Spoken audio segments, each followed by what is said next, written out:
आज का जो टॉपिक है हम लोग स्टार्ट करने वाले हैं Einstein's equation for photo electric effect. हमने फोटो इलेक्ट्रिक इफेक्ट के बारे में पहले से बहुत कुछ समझ लिया है। अब हम लोग उस पर आइंस्टाइन के इक्वेशन पर काम करेंगे कि आइंस्टाइन वैज्ञानिक ने फोटो इलेक्ट्रिक इफेक्ट के लिए कुछ इक्वेशंस बनाए थे। हम उसी इक्वेशन को जानने की कोशिश करेंगे। तो सबसे पहले आइंस्टाइन के फोटो इलेक्ट्रिक इक्वेशन तक जाने से पहले, आइंस्टाइन के निष्कर्ष तक जाने से पहले हमें उनके बारे में एक बार रिवीजन कर लेना चाहिए जिनकी वजह से ये इक्वेशन आया। ये जो पूरा कॉन्सेप्ट आया कि लाइट फोटो इलेक्ट्रिक इफेक्ट क्यों हम लोग पढ़ रहे हैं।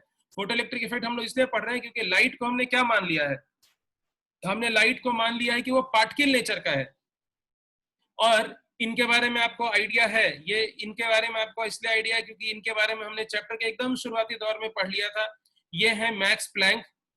ये वो वैज्ञानिक है जिन्होंने ये पहली बार कहा था कि लाइट जो है वो पैकेट्स का बना हुआ है, यानी कि अब तक जो हम लोग समझते थे कि लाइट जो है वो वेव्स का बना हुआ है, तो इन्होंने कहा कि साहब लाइट वेव्स का है बना हुआ, लेकिन लाइट्स पार्टिकल का भी बना हुआ है क्योंकि light has a dual nature. तो लाइट्स पार्टिकल का जो बना हुआ है, ये बात उन्होंने समझाई फोटॉन्स और क्वांटा के कॉन्सेप्ट से। तो ये पहले वैज्ञानिक हुए जिन्होंने इस थ्योरी को प्रपोज किया, मैक्स प्लैंक ने, कि लाइट जो है वो एनर्जी के, लाइट के पास जो एनर्जी है वो पैकेट्स के फॉर्म में फ्लो करता है, जिसे क्वांटा या फोटॉन्स उन्होंने नाम दिया था।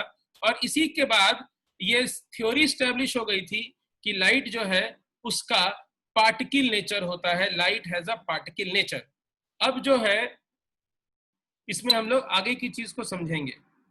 अब सबसे पहली चीज यहां से हम लोग देखेंगे लाइट के बारे में कि इन्होंने एक फार्मूला दिया था, एक रिलेशन दिया था। इन्होंने कहा था कि लाइट पैकेट जो है वो पैकेट्स ऑफ एनर्जी से बना है, और उन पैकेट्स के पास जो एनर्जी है वो कितना है, E is equal to H nu, energy present in a photon. E यहाँ पर क्या है, जिनको नहीं याद आ रहा हो वो अपने पास नोट करते चले जाएं। E इज इक्वल का मतलब होता है energy present in a packet, each packet, the amount of energy present in each packet is equal to h nu। h यहाँ पर क्या था, ये प्लैंक्स कांस्टेंट था, ये फिक्स्ड वैल्यू है जो प्लैंक ने खुद दी थी, और v इज द फ्रीक्वेंसी। तो उन्होंने कहा था कि मूल रूप से एनर्जी जो है, माने प्लैंक कांस्टेंट तो कांस्टेंट वैल्यू है, तो मूल रूप से एनर्जी कितना होगा एक लाइट के पास वह उसकी फ्रीक्वेंसी पर निर्भर करेगा। ये सारा कंट्रीब्यूशन था हमारे वैज्ञानिक प्लैंक का। आइंस्टाइन जी इन्हीं के बनाए हुए कॉन्सेप्ट्स को अब आगे बढ़ाते हैं। यहां से बिल्कुल नई बात हमारे सामने आती है। ये हमारे वैज्ञानिक आइंस्टाइन है। 1905 में इन्होंने स्पष्ट दिया गया है कि इन्होंने प्लैंक के द्वारा बताए गए कॉन्सेप्ट्स को आगे बढ़ाया और उनको फोटॉन्स पर अप्लाई किया, यानी कि जो कुछ भी जानकारी हमें उनके द्वारा प्लैंक के थ्रू मिला था, आइंस्टाइन ने उसको सत्य मानते हुए उस पर आगे की ओर कार्रवाई की। और कार्रवाई करने के बाद उन्होंने फोटो इलेक्ट्रिक इफेक्ट को बढ़िया ढंग से समझाया। अब जिन बच्चों को नहीं याद हो फोटो इलेक्ट्रिक इफेक्ट क्या है, तो आप बिल्कुल कंफ्यूज ना हो। आप पिछले 6 दिनों से फोटो इलेक्ट्रिक इफेक्ट ही तो पढ़ रहे थे, जहां आपने पढ़ा था कि एक मेटल सरफेस पर जब लाइट आकर के टकराता है तो उस सरफेस के अंदर से इलेक्ट्रॉन्स एमिट होते हैं। Light can cause emission of electron, light can cause emission of electron। Light metal के अंदर से, खासतौर पे कौन सा metal, alkali metal, light alkali metal से इलेक्ट्रॉन को बाहर निकाल सकता है। इसी फिनोमिना को कहते हैं फोटो मतलब ये इलेक्ट्रॉन हो गया, इलेक्ट्रॉन एमिशन हो गया। और फिर ये इलेक्ट्रॉन जो है, अगर इसको हम लोग एक वैक्यूम ट्यूब में एक्सपेरिमेंट को करते थे तो एमीटर से इलेक्ट्रॉन निकलता था, कलेक्टर पे इलेक्ट्रॉन कलेक्ट होता था, और एमीटर से जो इलेक्ट्रॉन निकलता था वो कलेक्टर पर पहुंचता था। उसकी वजह से जो करंट बनता था उसे हम लोग फोटो इलेक्ट्रिक करंट के नाम से जानते थे। तो ये जो पूरा कॉन्सेप्ट है ये फोटो इलेक्ट्रिसिटी का है, और ये आपको लास्ट क्लासेस में हमने डिस्कस कर लिया है। यहाँ भी जिन बच्चों को समझ में नहीं आया हो वो पीछे के वीडियोस को देखें, उनको बातें अच्छे से समझ में आएगी। फिर भी परेशानी हो तो वी आर ऑलवेज देयर। आपको प्रॉब्लम्स होता है वॉइस से भी समझाया जा सकता है आपके ऐप में, नहीं तो फिर आप हमसे स्पेशल प्रॉब्लम सॉल्विंग सेशंस भी ले सकते हैं, कोई दिक्कत नहीं। खैर मेजॉरिटी बच्चे ये चीज जानते हैं, इसको रिपीट करने की आवश्यकता नहीं है। अब यहां से हम लोग आगे बढ़ते हैं कि कॉन्सेप्ट क्या था। तो हमने देखा कि आइंस्टाइन किसी निष्कर्ष पे पहुंचे या कोई नया लॉ या कॉन्सेप्ट बनाए फोटो इलेक्ट्रिक इफेक्ट को समझाने के लिए, उन्होंने कुछ अजम्पशंस किए थे, कुछ चीजों को मान लिया था। क्या एजम्पशंस थे? तो उनके 3 एजम्पशंस थे, उनके 3 एजम्पशंस थे, 3 बातों उन्होंने एज्यूम किया था। पहला एजम्पशन क्या था?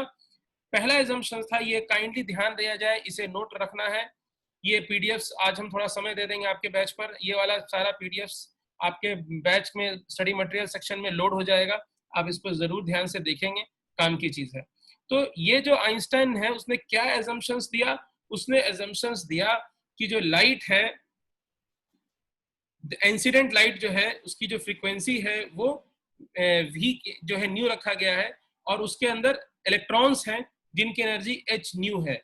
बेसिकली आइंस्टाइन का पहला एजम्पशन जो था वो प्लैंक के कॉन्सेप्ट पर बेस्ड था।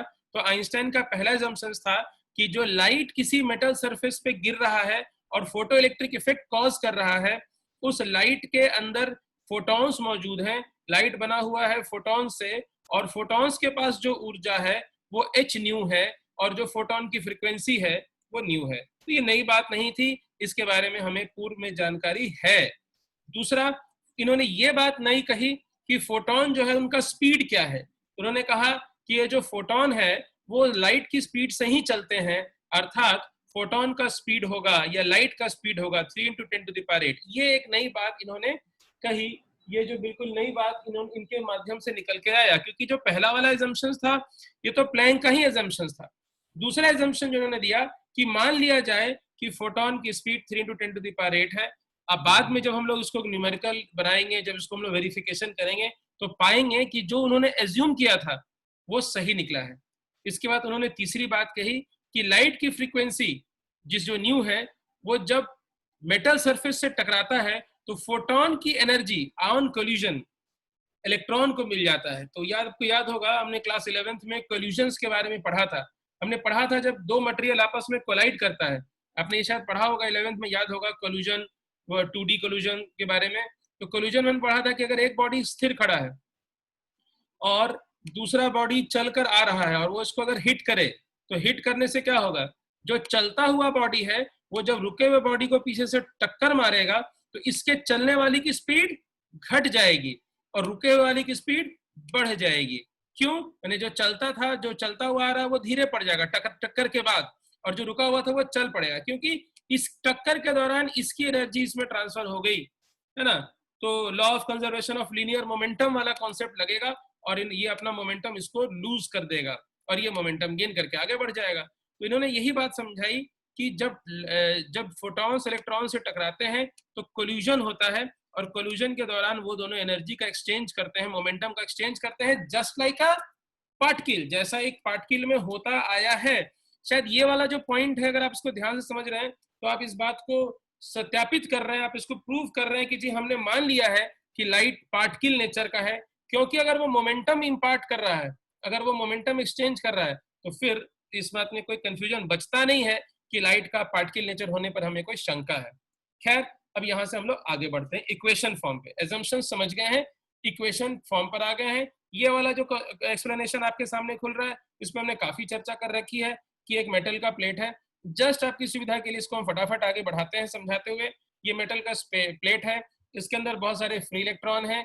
ये इलेक्ट्रॉन्स बाहर आना चाहते हैं, नहीं आ पाते हैं, क्योंकि मेटल इनको बांधे हुए है। किससे? वर्क फंक्शन से, W0 से बांधे हुए है। ये लाइट सन से निकली, ये लाइट आकर के इस मेटल पे टकराई, इसके पास एनर्जी है। कितनी एनर्जी है? H new. ये जो लाइट आ रहा है इसके पास एनर्जी एच न्यू है, और ये एच न्यू एनर्जी जो इन फोटॉन्स में है वो टक्कर के बाद इन इलेक्ट्रॉन्स को दे दी जाएगी, मोमेंटम लूज कर दिया जाएगा। और यही यहाँ पे आप फिगर में देख रहे हैं, लाइट आई, लाइट टकराई इन इलेक्ट्रॉन्स के साथ, इलेक्ट्रॉन्स को इन्होंने अपनी ऊर्जा दे दी। इलेक्ट्रॉन्स ऊर्जा कोल्यूजन के दौरान एनर्जी एब्जॉर्व कर ली है। कोल्यूजन के दौरान क्या हुआ, फोटोन ने अपनी पूरी ऊर्जा किसको दे दी? इलेक्ट्रॉन को दे दी, और इसमें कहीं कोई समय की बर्बादी नहीं हुई। यानी कि ये पूरी प्रक्रिया बहुत झट से होता है। सन से लाइट आया, जिसके अंदर एनर्जी था E = H न्यू, वो इन इलेक्ट्रॉनों से टकराया और अपनी एनर्जी फट से उनको दे दिया। एनर्जी लेकर के ये इलेक्ट्रॉन चार्ज अप हो गए, ये वर्क फंक्शन को हरा दिए और ये मेटल सरफेस से बाहर आ गए। यदि एनर्जी वर्क फंक्शन के ही बराबर होगा, याद होगा आपको पीछे पढ़ाया गया है, अगर एनर्जी वर्क फंक्शन के बराबर ही होगा तो इलेक्ट्रॉन जो है वो इलेक्ट्रॉन सिर्फ जो है वो बाहर निकल के रह जाएगा। लेकिन अगर वर्क फंक्शन से ज्यादा हुआ तो बचा हुआ जो एनर्जी है वो काइनेटिक एनर्जी के रूप में कन्वर्ट हो जाएगा। तो ये चीज यहाँ पर समझा दिया गया कि जो मिनिमम एनर्जी चाहिए निकलने के लिए वो वर्क फंक्शन है। तो एक तरह से कहा जाए कि हम लोग आपको एक बार पूरा का पूरा कॉन्सेप्ट ही रिवाइज करा दिए, और ये भी आपको समझ में आ गया कि the part of this energy used for liberating, जो भी एनर्जी मिला फोटोन से उसका एक बड़ा हिस्सा किसमें चला गया, लिबरेट करने में, अपने आप को इलेक्ट्रॉन से बाहर निकाल, एटम से बाहर निकालने में इलेक्ट्रॉन ने खर्च कर दिया, यानी कि वर्क फंक्शन पे खर्च कर दिया। अगर मिलने वाला एनर्जी जस्ट वर्क फंक्शन के बराबर है तो इलेक्ट्रॉन मेटल सरफेस से बाहर तो निकलेगा, पर उसके पास कोई भी काइनेटिक एनर्जी उपलब्ध नहीं होगी।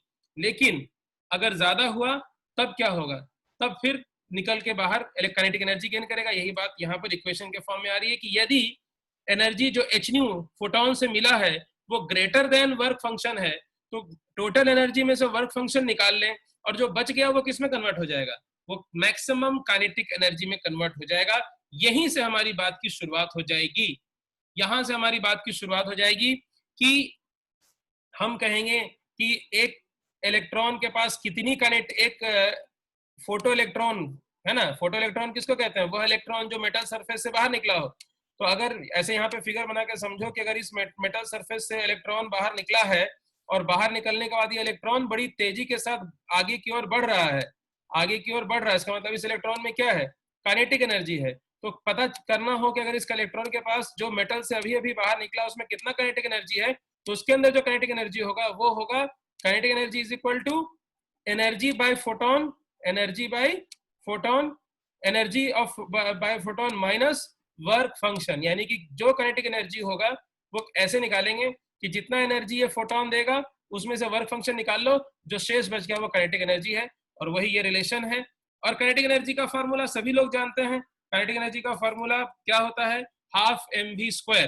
तो मैक्सिमम काइनेटिक एनर्जी, ध्यान समझिएगा, ये रिलेशन को नोट कर लिए होंगे आपको अब तक, मैक्सिमम काइनेटिक एनर्जी बाय अ फोटो इलेक्ट्रॉन, किसी फोटो इलेक्ट्रॉन के द्वारा जो मैक्सिमम काइनेटिक एनर्जी होगा वो किसके बराबर होगा, h nu minus W naught, यानी कि maximum kinetic energy by in a photo electron will be equal to energy given by the photon minus the work function of that metal. तो ये बात हम लोग जो स्टेटमेंट्स में बोलते चले आ रहे थे इतने दिनों से, वो हमने रिलेशन के फॉर्म में लिख दिया। तो मेरे ख्याल ये रिलेशन सबको अब तक समझ में आ गया होगा, कोई बहुत बड़ी बात हमने कही नहीं। जिन बातों को यहाँ शब्दों में लिखा उन्हीं को यहाँ पे रिलेशन के फॉर्म में लिख दिया, और यहाँ से अब आगे की ओर बढ़ रहे हैं। जिनको नहीं क्लियर है उनको सीधा समझा दिया। यहाँ पर m मतलब मास ऑफ इलेक्ट्रॉन है, और v वैक्स मतलब मैक्सिमम वेलोसिटी ऑफ इलेक्ट्रॉन की बात कर रहे हैं। अब हम लोग एक रिलेशन को पहले से जानते हैं, ये बहुत सारे रिलेशन जिन बच्चों को नहीं आइडिया हो पुराना, उनको हम उनके लिए रिपीट कर रहे हैं। के इज इक्वल टू ईवी, ये क्या है, तो ये है energy versus charge and potential का रिलेशन। ये रिलेशन कॉपी में नोट कर लें।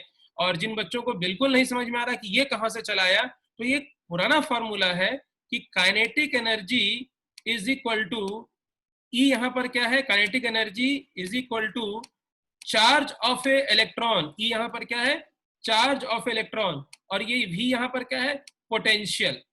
तो जैसे अगर हम लोग कह रहे हैं कि अगर वन एनर्जी है तो one energy is equal to one eV, one eV one joule energy है तो वन ईवी। वन ईवी का मतलब क्या समझते हैं, वन ईवी का मतलब आप समझते हैं ई का मान वन, ई का मान कितना होता है 1.6 into 10 to the power minus 11।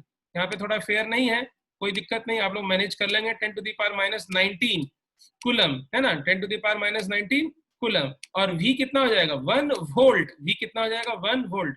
तो 1 ev energy, 1 ev energy is equal to charge of an electron, one charge of electron, charge of one electron into 1 volt. तो यहाँ पर k इज इक्वल टू, ये जो ev का relation है ये बहुत अच्छे से याद रखें।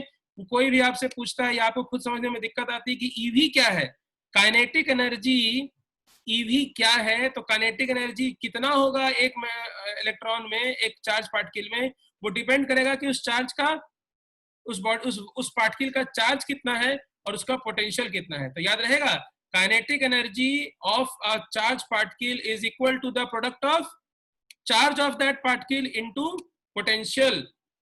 यानी कि काइनेटिक एनर्जी डिपेंड करता है E into V, E for charge, V for volt, यानी कि पोटेंशियल डिफरेंस। तो यहाँ पर ईवी हम लोग अब आ जाएंगे फोटो, ये तो पुराना फार्मूला समझा दिया, पर इस फार्मूले को हम लोग कहाँ यूज करने वाले हैं, अपने फोटो इलेक्ट्रिक इफेक्ट में यूज करने वाले हैं, इसीलिए यहाँ पर हम लोग V का मतलब समझेंगे स्टॉपिंग पोटेंशियल। तो E तो चार्ज का हो गया 1.6 इंटू 10⁻⁻19 कूलम, और V क्या हो गया स्टॉपिंग पोटेंशियल। तो अब तक काइनेटिक एनर्जी के दो रिलेशन आ गए। चलो एक सेकंड के लिए पन्ना पलट लेते हैं, वापस बैक में जाते हैं। तो अब आपके पास कितने फार्मूले हो गए काइनेटिक एनर्जी के? काइनेटिक एनर्जी के आप लोगों के पास दो फार्मूले हुए कि नहीं हुए? काइनेटिक एनर्जी का एक फार्मूला है Ke is equal to half mv² is equal to h nu minus w naught, और दूसरा फार्मूला क्या हो गया Ke is equal to ev। तो अब तक दो इक्वेशंस काइनेटिक एनर्जी के तैयार हो गए हैं, अर्थात दोनों को अगर जोड़ दें तो क्या होगा। अब ये रिलेशन जो बन रहा है ये समझ में आ रहा है। एक फार्मूला था कहता है भाई, फिर पीछे आ जाओ, एक फार्मूला कहता है कि भैया kinetic energy is equal to इतना होता है, हम भी जानते हैं kinetic energy is equal to कितना होगा, ऐसे लिख सकते हैं ना इसको हम लोग, kinetic energy is equal to half mv², है ना, kinetic energy is equal to half mv²। और फोटो इलेक्ट्रिक इफेक्ट के केस में यह हाफ mv² किसके बराबर है, h nu minus w naught के बराबर है।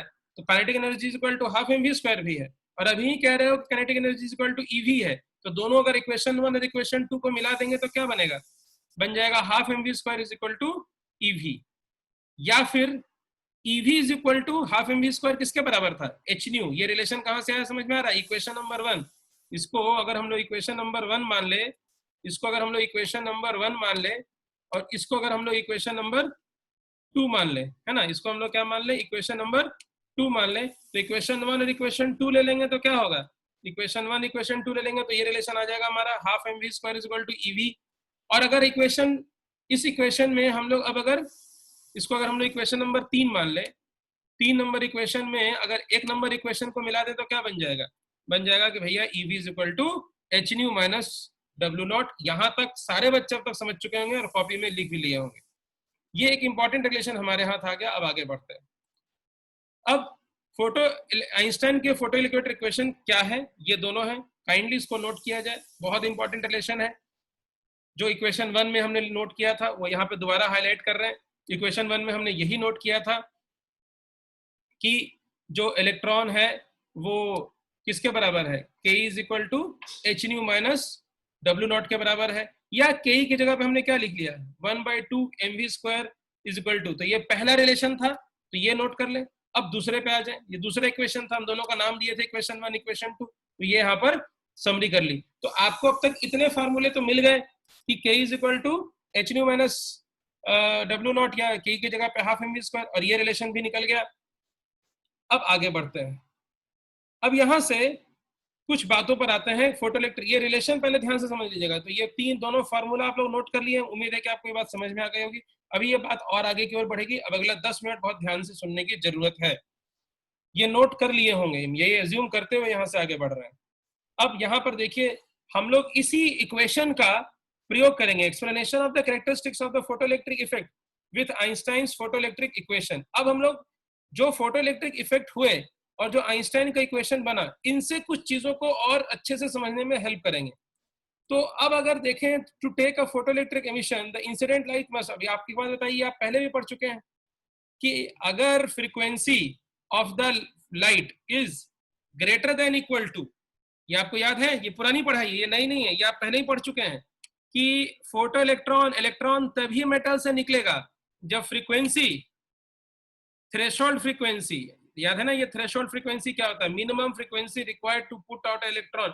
इलेक्ट्रॉन को मेटल सरफेस से निकालने के लिए जो मिनिमम फ्रीक्वेंसी चाहिए उसको क्या बोलते हैं, थ्रेशोल्ड फ्रीक्वेंसी।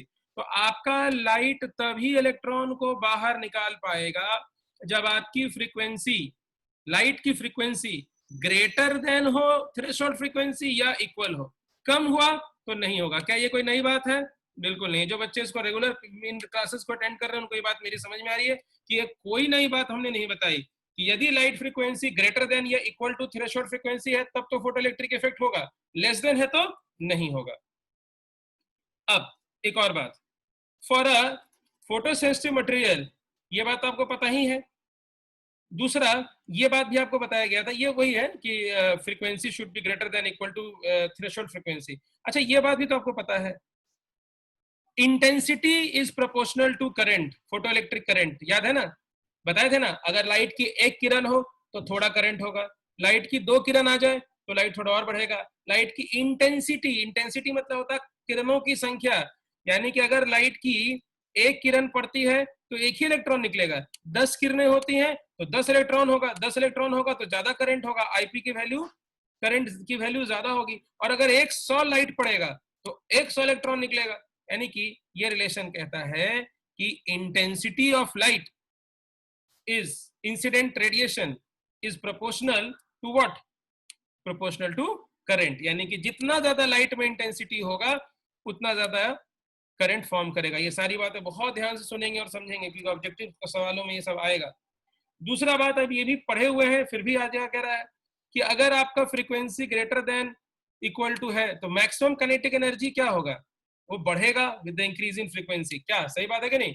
जैसे जैसे फ्रीक्वेंसी बढ़ेगा वैसे वैसे एनर्जी बढ़ेगा, क्योंकि energy is equal to H nu, है ना। एनर्जी इज इक्वल टू, हम लोग पढ़ चुके हैं, energy is equal to H nu. अब यार एच तो है कांस्टेंट, प्लैंक्स कांस्टेंट, इसका भला क्या लेना देना।